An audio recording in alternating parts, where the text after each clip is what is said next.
Since the dawn of humanity, we've been telling stories. It's just what we do. We'd gather around the fire, we'd look up at the stars, and we'd try to figure it all out. The world, our place in it, everything. And those stories, those myths, they're so much more than just a good time. They're kind of like the operating system for our civilizations. They literally shape who we are. They are the foundation of culture itself. And today, we're going to dig into why they're so incredibly powerful. I mean, that's the big one, right? Every single culture on Earth has tried to answer that question.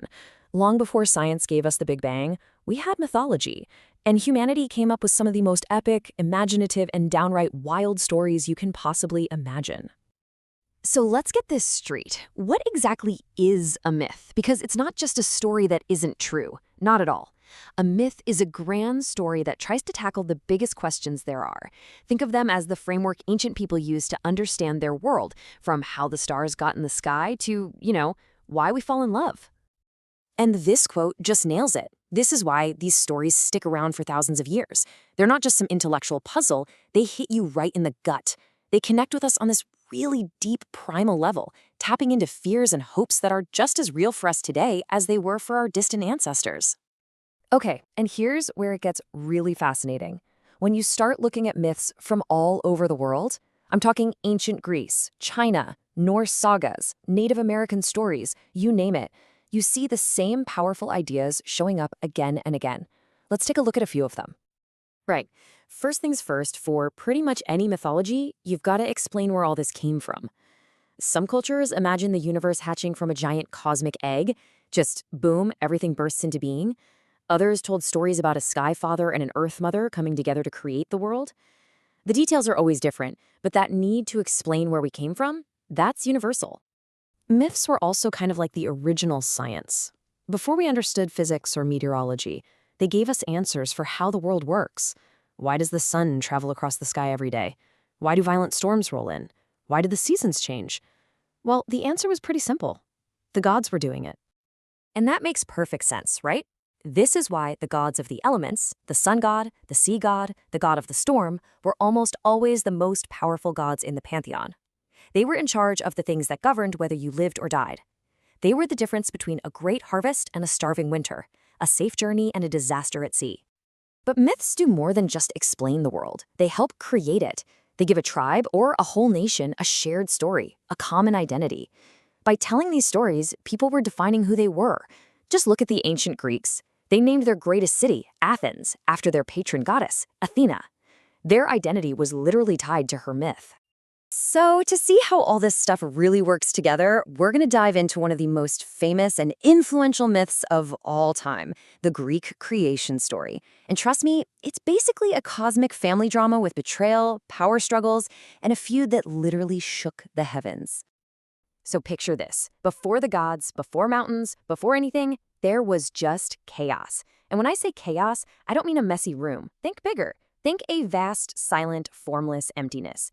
It's out of this giant nothingness that the first sparks of creation are about to emerge. And out of this void, we get 3 generations of gods, our main characters. First up, you have the primordial beings, like Gaia, the earth, and Uranus, the sky. Their kids were the next wave, a super powerful race called the Titans, led by a guy named Kronos. And it's his kids who would become the most famous of them all, the Olympians. Now you'd think this would be a nice, peaceful family succession, right? Ha, nope, not even close. Cronus, the big boss of the Titans, gets a prophecy from his own parents, and it's simple, but it's terrifying. Just like he overthrew his father, one of his own kids was destined to overthrow him. And that little prophecy, it's about to kick off a chain of events that will change the universe forever. That one prophecy basically lit a fuse. It started a war, not for land or gold, but for control of reality itself. This was a massive clash between the old guard and the new generation. This was the rise of the Olympians. So Cronus, totally consumed by fear, comes up with a solution. And it is horrifying. Every time one of his 5 children was born, another powerful new god in the world, Cronus would just grab them and swallow them whole. He imprisoned them in the darkness of his own stomach. Can you even imagine the heartbreak? The mother, Rhea, just had to watch this happen over and over again. But when the 6th child was born, she decided she'd had enough. She was going to save this one, no matter what it took. Her plan was as simple as it was brilliant. She hid the baby, Zeus, in a cave on the island of Crete. Then she grabbed a big rock, wrapped it up in blankets to look like a baby, and handed it to Kronos. And her husband, suspecting nothing, swallowed the rock whole. He thought he'd finally secured his throne forever. He had no idea how wrong he was.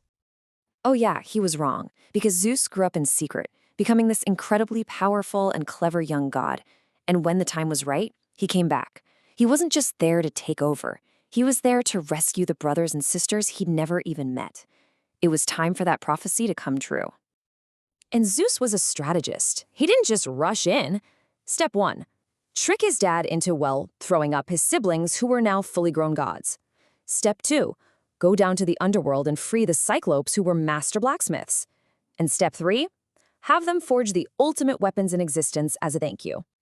And just like that, the war was on. The Titanomachia. For 10 brutal years, the entire cosmos was a battlefield. We're talking mountains being thrown like rocks, oceans boiling with rage. The whole universe was shaking from this epic fight. And in the end, with better weapons and a smarter plan, the Olympians won. They threw the defeated Titans down into Tartarus, the deepest, darkest pit in the underworld. The old regime was over and a new one began, with Zeus and his thunderbolt as the undisputed king of the cosmos. A brand new age had begun. Okay, so that is one heck of a story, but it's an ancient story. So that begs the question, why are we still talking about it? Why does any of this still matter to us today? Well, it's because these stories are basically baked into our culture. They're everywhere, from Shakespeare's plays to the way we talk about psychology. The characters and ideas from Greek myths are a kind of shared language we've been using for centuries to talk about the big stuff: power, family, love, and what it means to be human. You can draw a straight line from an ancient altar to the superhero blockbusters we watch today. Seriously, the names are different, the costumes have changed, but the core ideas of fighting fate, of flawed heroes, of epic struggles, it's all the same stuff. The gods might have changed, but the stories, they never went away. And that really brings us to a final thought. If myths are these powerful stories a culture tells itself to explain the world and what it values, what are our myths today? What are the stories that you live by? What are the big stories that shape how you see the world and your place in it?